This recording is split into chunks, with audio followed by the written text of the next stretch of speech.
सर्व मंगल मांगल्ये शिवे सर्वार्थ साधिके शरणे त्र्यंबके गौरी नारायणी नमोस्तुते।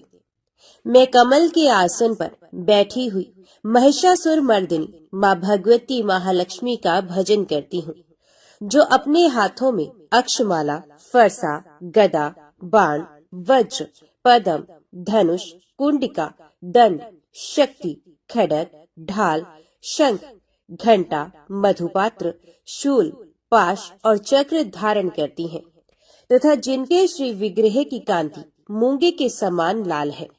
मासिक दुर्गा अष्टमी का धार्मिक महत्व बहुत अधिक है। इसे विशेष रूप से उन भक्तों द्वारा मनाया जाता है जो प्रति माह माँ दुर्गा की पूजा और व्रत रखते हैं।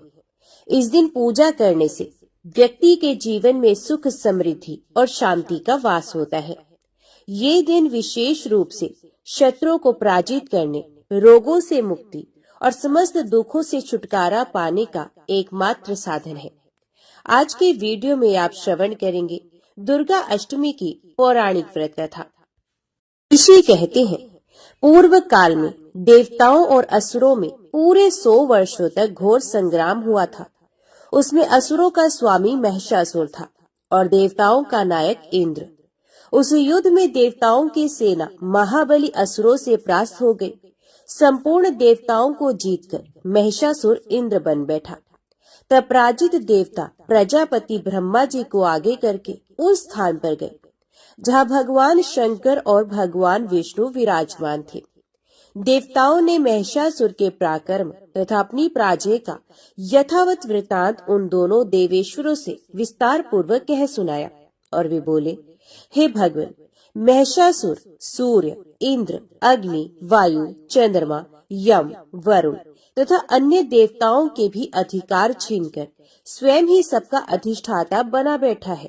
उस दुरात्मा महिष ने समस्त देवताओं को स्वर्ग से निकाल दिया है। अब वे मनुष्यों की भांति पृथ्वी पर विचरते हैं।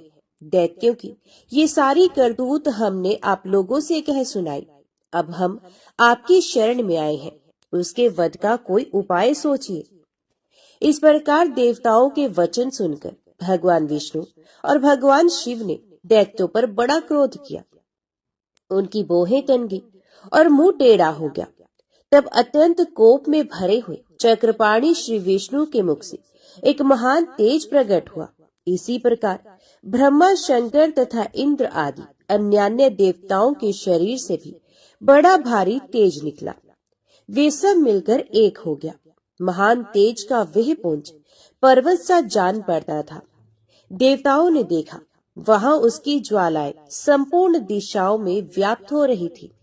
संपूर्ण देवताओं के शरीर से प्रकट हुए उस तेज की कहीं तुलना नहीं थी। एकत्रित होने पर वह एक नारी के रूप में परिणित हो गया और अपने प्रकाश से तीनों लोकों में व्याप्त जान पड़ा। भगवान शंकर का जो तेज था, उससे उस देवी का मुख प्रकट हुआ। यमराज के तेज से उसके सर पे बाल आ गए। भगवान विष्णु के तेज से उसकी भुजाएं प्रकट हुई। चंद्रमा के तेज से दोनों स्तनों का और इंद्र के तेज से मध्य भाग कट प्रदेश का प्रादुर्भाव हुआ। वरुण के तेज से जंघा और पिंडली तथा पृथ्वी के तेज से नितंब भाग प्रकट हुआ।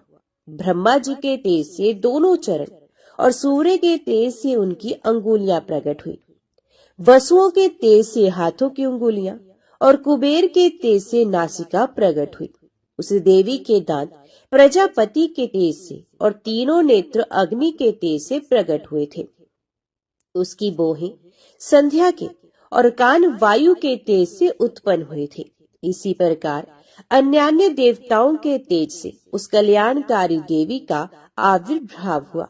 तदंतर समस्त देवताओं के तेज पुंज से प्रकट हुई देवी को देखकर महिषासुर के सताए हुए देवता बहुत प्रसन्न हुए। पिनाकधारी भगवान शंकर ने अपने शूल से एक शूल निकालकर उन्हें दिया। फिर भगवान विष्णु ने भी अपने चक्र से चक्र उत्पन्न करके माँ भगवती को अर्पण किया। वरुण ने भी शंख भेंट किया। अग्नि ने उन्हें शक्ति दी और वायु ने धनुष तथा बाण से भरे हुए 2 तरकस प्रदान किए। सहस्र नेत्रों वाले देवराज इंद्र ने अपने वज्र से एक वज्र उत्पन्न करके दिया और ऐरावत हाथी से उतारकर एक घंटा भी प्रदान किया। यमराज ने काल दंड से दंड, वरुण ने पाश, प्रजापति ने स्वटिक्ष की माला तथा ब्रह्मा जी ने कमंडलू भेंट किया। सूर्य ने देवी के समस्त रोमकूपों में अपनी किरणों का तेज भर दिया। काल ने उन्हें चमकती हुई ढाल और तलवार दी। क्षीर समुद्र ने उज्जवल हार तथा कभी जीर्ण न होने वाले 2 दिव्य वस्त्र भेंट किए। साथ ही उन्होंने दिव्य चूड़ामणि, 2 कुंडल, कड़े, उज्जवल अर्धचंद्र, सब बाहुओं के लिए केयूर, दोनों चरणों के लिए निर्मल नुपुर, गले की सुंदर हंसली और सब अंगुलियों में पहनने के लिए रत्नों की बनी अंगूठियां दी।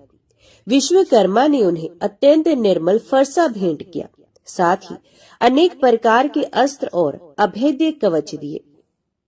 इनके सिवा मस्तक और वक्ष स्थल पर धारण करने के लिए कभी न कुम्हलाने वाले कमलों की मालाएं दी। जल्दी ने उन्हें सुंदर कमल का फूल भेंट किया। हिमालय ने सवारी के लिए सिंह तथा भांति भांति के रत्न समर्पित किए। धन अध्यक्ष कुबेर ने मधु से भरा पान पात्र दिया तथा संपूर्ण नागों के राजा शेष ने, जो इस पृथ्वी को धारण करते हैं, उन्हें बहुमूल्य मणियों से विभूषित नागहार भेंट किया। इसी प्रकार अन्य देवताओं ने भी आभूषण और अस्त्र शस्त्र देकर देवी का सम्मान किया। तत्पश्चात उन्होंने बारंबार अट्टहास पूर्वक उच्च स्वर से गर्जना की। उनके भयंकर नाद से संपूर्ण आकाश गूंज उठा। देवी का वे अत्यंत उच्च स्वर से किया हुआ सिंहनाद कहीं समा न सका। आकाश उसके सामने लघु प्रतीत होने लगा। उससे बड़े जोर की प्रतिध्वनि हुई, जिससे संपूर्ण विश्व में हलचल मच गई और समुद्र कांप उठे। पृथ्वी डोलने लगी और समस्त पर्वत हिलने लगे।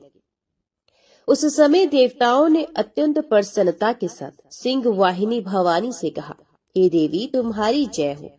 साथ ही महर्षियों ने भक्ति भाव से विनम्र होकर उनका स्तवन किया। संपूर्ण त्रिलोकी को शोभग्रस्त देख दैत्यगण अपनी समस्त सेना को कवच आदि से सुसज्जित कर हाथों में हथियार ले सहसा उठकर खड़े हो गए। उस समय महिषासुर ने बड़े क्रोध में आकर कहा, आह, ये क्या हो रहा है।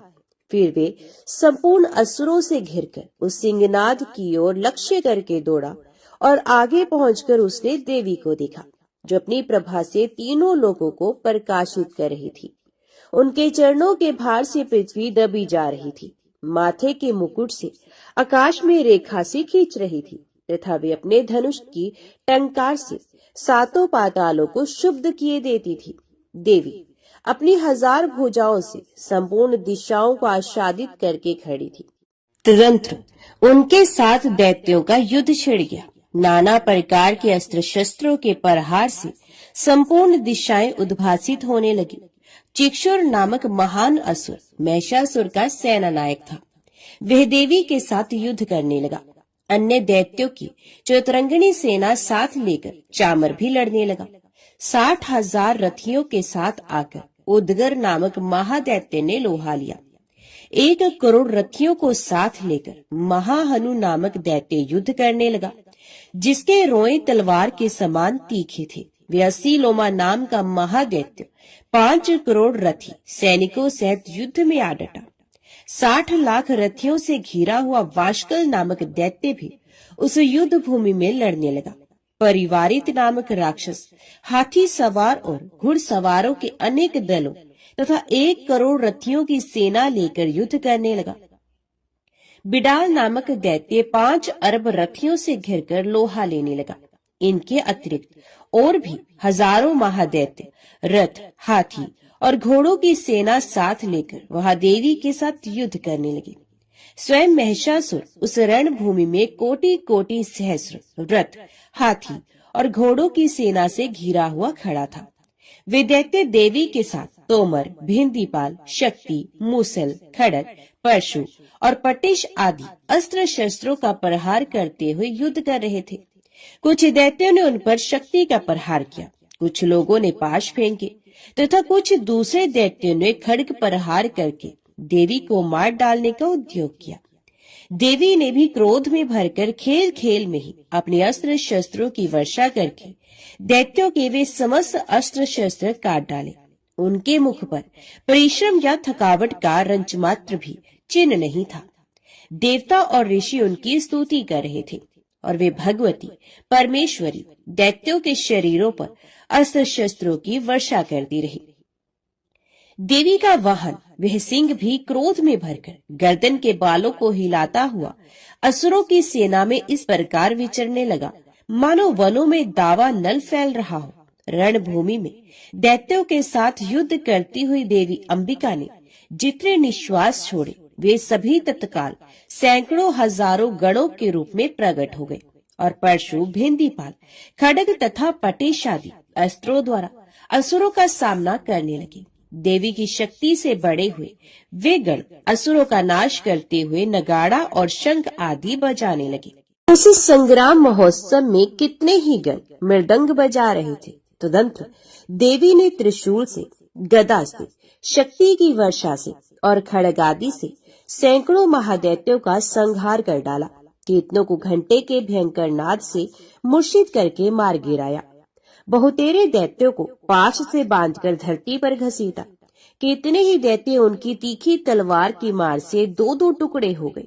कितने ही गदा की चोट से घायल हो धरती पर सो गए। कितने ही मूसल की मार से अत्यंत आहत होकर रक्त वमन करने लगे। कुछ दैत्य शूल से छाती फट जाने के कारण पृथ्वी पर ढेर हो गए। उस रणांगन में बाण समूहों की वृष्टि से कितने ही असुरों की कमर टूट गई।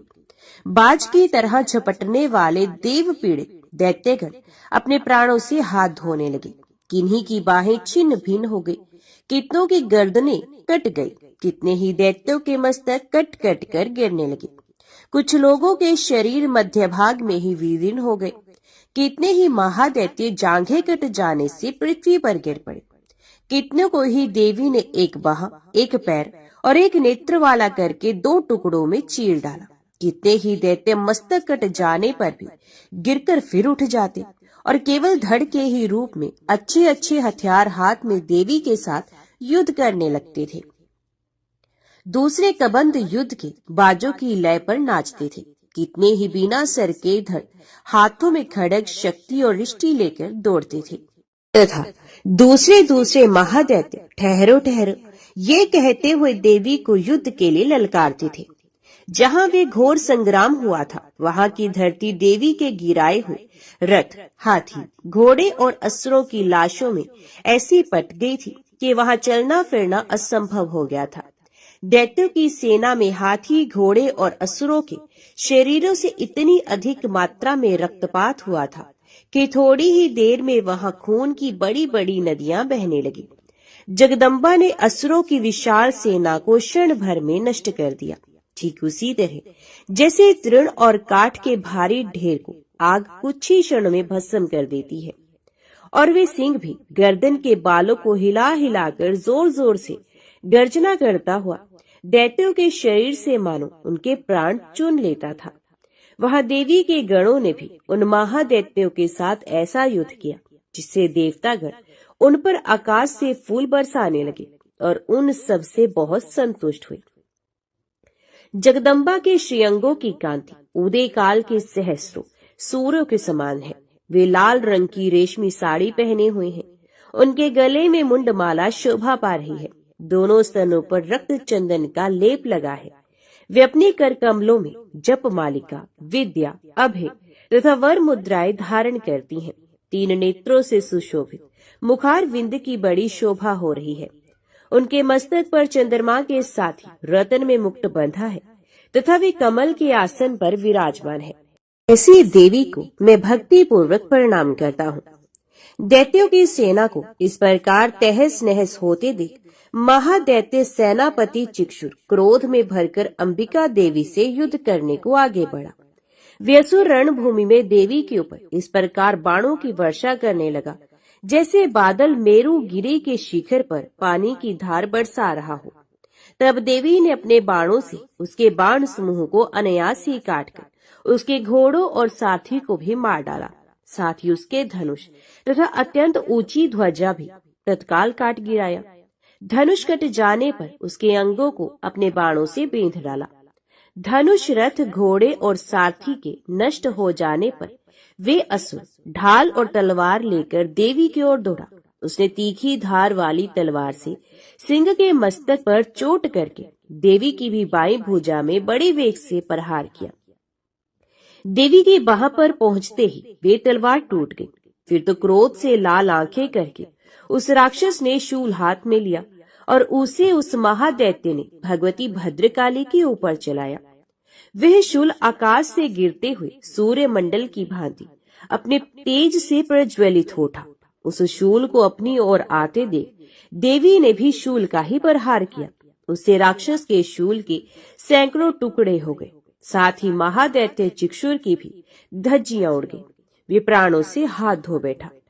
महिषासुर के सेनापति उस महाप्रकर्मी चिक्षुर के मारे जाने पर देवताओं को पीड़ा देने वाला चामर हाथी पर चढ़कर आ गया। उसने भी देवी के ऊपर शक्ति का प्रहार किया, किंतु मां जगदम्बा ने उसे अपने हुंकार से ही आहत एवं निष्प्रभ करके तत्काल पृथ्वी पर गिरा दिया। शक्ति को टूटकर गिरी हुई देख चामर को बड़ा क्रोध हुआ। अब उसने शूल चलाया, किंतु देवी ने उसे भी अपने बाणों द्वारा काट डाला। इतने में ही देवी का सिंह उछलकर हाथी के मस्तक पर चढ़ बैठा और उस दैत्य के साथ खूब जोर लगाकर बाहु युद्ध करने लगा। दोनों लड़ते लड़ते हाथी से पृथ्वी पर आ गिरे और अत्यंत क्रोध में भरकर एक दूसरे पर बड़े भयंकर प्रहार करते हुए लड़ने लगे। तदंतर सिंह बड़े जोर से आकाश की ओर उछला और उधर से गिरते समय उसने पंजों की मार से चामर का सर धड़ से अलग कर दिया। इसी प्रकार उदगर भी शीला और वृक्ष आदि की मार खाकर रणभूमि में देवी के हाथ से मारा गया तथा कराल भी दांतों, मुक्कों और थप्पड़ों की चोट से धराशायी हो गया। क्रोध में भरी हुई देवी ने गदा की चोट से उद्धव का चूमर निकाल दिया। बिंधीपाल से वाशकल को तथा बाणों से ताम्र और अंधक को मौत के घाट उतार दिया। 3 नेत्रों वाली परमेश्वरी ने त्रिशूल से उग्रा से उग्रवीर तथा महाहनु नामक दैत्य को मार डाला। तलवार की चोट से विडाल के मस्तक को धड़ से अलग कर दिया। दुर्धर और दुर्मुख इन दोनों को भी अपने बाणों से यमलोक भेज दिया। इस प्रकार अपनी सेना का संहार होता देख महिषासुर ने भैंसे का रूप धारण करके देवी के गणों को त्रास देना आरंभ किया। किन्हीं को थुथुन से मारकर, किन्हीं के ऊपर खूरों का प्रहार करके, किन्हीं की पूंछ से चोट पहुंचाकर, कुछ को सींगों से वेदीर्ण करके, कुछ गणों को वेग से, किन्हीं को सिंहनाद से, कुछ को चक्कर देकर और कितनों को निश्वास वायु के झोंके से धराशायी कर दिया। इस प्रकार गणों की सेना को गिराकर वही असुर महादेवी के सिंह को मारने के लिए झपटा। इससे मां जगदम्बा को बड़ा क्रोध हुआ। उधर महाप्रकर्मी महिषासुर भी क्रोध में भरकर धरती को खुरोद से खोदने लगा तथा अपने सींगों से ऊंचे ऊंचे पर्वतों को उठाकर फेंकने और गरजने लगा। उसके वेग से चक्कर देने के कारण पृथ्वी शुद्ध होकर फटने लगी। उसकी पूंछ से टकराकर समुद्र सबोर से धरती को डुबोने लगा। हिलते हुए सींगों के आघात से विदीर्ण होकर बादलों के टुकड़े टुकड़े हो गए। उसके श्वास की प्रचंड वायु के वेग से उड़े हुए सैकड़ों पर्वत आकाश से गिरने लगे। इस प्रकार क्रोध में भरे हुए उस महादैत्य को अपनी ओर आते देख देवी चंडिका ने उसका वध करने के लिए महान क्रोध किया। उन्होंने पाश फेंक कर उस महान असुर को बांध लिया। उस महासंग्राम में बंध जाने पर उसने भैंसे का रूप त्याग दिया और तत्काल सिंह के रूप में वह प्रकट हो गया। उस अवस्था में जगदम्बा ज्यों ही उसका मस्तक काटने को उद्यत हुई, त्यों ही वे खड्गधारी पुरुष के रूप में दिखाई देने लगा। तब देवी ने तुरंत ही बाणों की वर्षा करके ढाल और तलवार के साथ उस पुरुष को भी बींध डाला। इतने में ही वे महान गजराज के रूप में परिणित हो गया तथा अपनी सूंड से देवी के विशाल सिंह को खींचने और गरजने लगा। खींचते समय देवी ने तलवार से उसकी सूंड काट डाली। तब उस महादैत्य ने पुनः भैंसे का रूप धारण कर लिया और पहले की ही भांति चराचर प्राणियों सहित तीनों लोकों को व्याकुल करने लगा। तब क्रोध में भरी हुई जगत माता चंडिका बारंबार उत्तम मधु का पान करने और लाल आंखें करके हंसने लगी। उधर वे बल और पराक्रम के मद से उन्मत्त हुआ राक्षस अपने सींगों से इस चंडी के ऊपर पर्वतों को फेंकने लगा और डकारने लगा। उस समय देवी अपने बाणों के समूहों से उसके फेंके हुए पर्वतों को चूर्ण करती हुई बोली। बोलते समय उनका मुख मधु के मद से लाल हो रहा था और वाणी लड़खड़ा रही थी। देवी ने कहा, अरे ओ मूर्ख, मैं जब तक मधु पीती हूँ तब तक तू क्षण भर के लिए खूब गरज ले। मेरे हाथ से यही तेरी मृत्यु हो जाने पर जब शीघ्र ही देवता भी गर्जना करेंगे। ऋषि कहते हैं, यो कहकर देवी उछली और महादैत्य के ऊपर चढ़ गई। फिर अपने पैर से उसे दबाकर उन्होंने शूल से उसके कंठ में आघात किया। उनके पैर से दबा होने पर भी महिषासुर अपने मुख से दूसरे रूप में बाहर आने लगा। अभी आधे शरीर से ही वे बाहर निकलने पाया था कि देवी ने अपने प्रभाव से उसे रोक दिया। आधा निकला होने पर भी वे महादैत्य देवी से युद्ध करने लगा। तब देवी ने बहुत बड़ी तलवार से उसका मस्तक काट गिराया। फिर तो हाहाकार करती हुई दैत्यों की सारी सेना भाग गई तथा संपूर्ण देवता अत्यंत प्रसन्न हो गए। देवताओं ने दिव्य महर्षियों के साथ दुर्गा देवी का स्तवन किया। गंधर्वराज गान करने लगे तथा अप्सराएं नृत्य करने लगी। सिद्धि की इच्छा रखने वाले पुरुष जिनकी सेवा करते हैं तथा देवता जिन्हें सब ओर से घेरे रहते हैं, उन जया नाम वाली दुर्गा देवी का ध्यान करें। उनके श्रीअंगों की आभा काले मेघ के समान श्याम है। अपने कटाक्षों से शत्रु समूह को भय प्रदान करती है। उनके मस्तक पर आबद्ध चंद्रमा की रेखा शोभा पाती है। वे अपने हाथों में शंख, चक्र, कृपाण और त्रिशूल धारण करती हैं। उनके 3 नेत्र हैं। वे सिंह के कंधे पर चढ़ी हुई हैं और अपने तेज से तीनों लोकों को परिपूर्ण कर रही हैं। अत्यंत पराक्रमी दुरात्मा महिषासुर तथा उसकी दैत्य सेना की देवी के हाथ से मारे जाने पर इंद्र आदि देवता प्रणाम के लिए गर्दन तथा कंधे झुकाकर उन देवी भगवती दुर्गा का उत्तम वचनों द्वारा स्तवन करने लगे। उस समय उनके सुंदर अंगों में अत्यंत हर्ष के कारण रोमांच हो आया था। देवता बोले, संपूर्ण देवताओं की शक्ति का समुदाय ही जिनका स्वरूप है तथा जिन देवी ने अपनी शक्ति से संपूर्ण जगत को व्याप्त कर रखा है, समस्त देवताओं और महर्षियों की पूजनीय जगदम्बा को हम भक्ति पूर्वक नमस्कार करते हैं। वे हम लोगों का कल्याण करें। जिनके अनुभव प्रभाव और बल का वर्णन करने में भगवान शेषनाग और ब्रह्मा जी तथा महादेव जी भी समर्थ नहीं है। ये भगवती चंडिका संपूर्ण जगत का पालन एवं अशुभ भय का नाश करने का विचार करें। जो पुण्य आत्माओं के घरों में स्वयं ही लक्ष्मी रूप से, पापियों के यहाँ दरिद्रता रूप से, शुद्ध अंतकरण वाले पुरुषों के हृदय में बुद्धि रूप से, सत्पुरुषों में श्रद्धा रूप से तथा कुलीन मनुष्य में लज्जा रूप से निवास करती हैं, उन आप भगवती दुर्गा को हम नमस्कार करते हैं। देवी, संपूर्ण विश्व का पालन कीजिए। देवी, आपके इन अचिंत्य रूप का, असुरों का नाश करने वाले भारी पराक्रम का तथा समस्त देवताओं और दैत्यों के समक्ष युद्ध में प्रकट किए हुए आपके अद्भुत चरित्रों का हम किस प्रकार वर्णन करें। अब संपूर्ण जगत की उत्पत्ति में कारण है। आप में सत्वगुण, रजोगुण और तमोगुण, ये तीनों गुण मौजूद हैं, तो भी दोषों के साथ आपका संसर्ग नहीं जान पड़ता। भगवान विष्णु और महादेव जी आदि देवता भी आपका पार नहीं पाते। आप ही सबका आश्रय है। ये समस्त जगत आपका अंशभूत है, क्योंकि आप सबकी आदिभूत अव्याकृता प्राप्त करती हैं। देवी, संपूर्ण यज्ञों में जिसके उच्चारण से सब देवता तृप्ति लाभ करते हैं, वे स्वाहा आप ही हैं। इसके अतिरिक्त आप पितरों की भी तृप्ति का कारण है। अतएव सब लोग आपको स्वधा भी कहते हैं। देवी, जो मोक्ष की प्राप्ति का साधन है, अचिंत्य महाव्रत स्वरूपा है, समस्त दोषों से रहित जितेंद्रिय तत्व को ही सार वस्तु मानने वाले तथा मोक्ष की अभिलाषा रखने वाले मुनिजन जिसका अभ्यास करते हैं, वे भगवती परा विद्या आप ही है। आप शब्द स्वरूपा है। अत्यंत निर्मल ऋग्वेद, यजुर्वेद तथा उद्गीत के मनोहर पदों के पाठ से युक्त सामवेद का भी आधार आप ही है।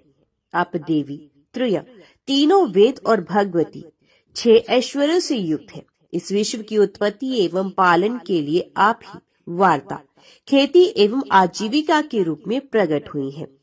आप संपूर्ण जगत की घोर पीड़ा का नाश करने वाली है देवी, जिसे समस्त शास्त्रों के सार का ज्ञान होता है। वे मेधा शक्ति आप ही है। दुर्गम भवसागर से पार उतारने वाली नौका रूप दुर्गा देवी भी आप ही है। आपकी कहीं भी आसक्ति नहीं है। कैटभ के शत्रु भगवान विष्णु के वक्ष स्थल में एकमात्र निवास करने वाली भगवती लक्ष्मी तथा भगवान चंद्रशेखर द्वारा सम्मानित देवी गौरी भी आप ही है। आपका मुख मंद मुस्कान से सुशोभित, निर्मल, पूर्ण चंद्रमा के बिंब का अनुकरण करने वाला और उत्तम स्वर्ण की मनोहर कांति से कमनीय है। तो भी उसे देखकर महिषासुर को क्रोध हुआ और सहसा उसने उस पर प्रहार कर दिया। ये बड़े आश्चर्य की बात है देवी।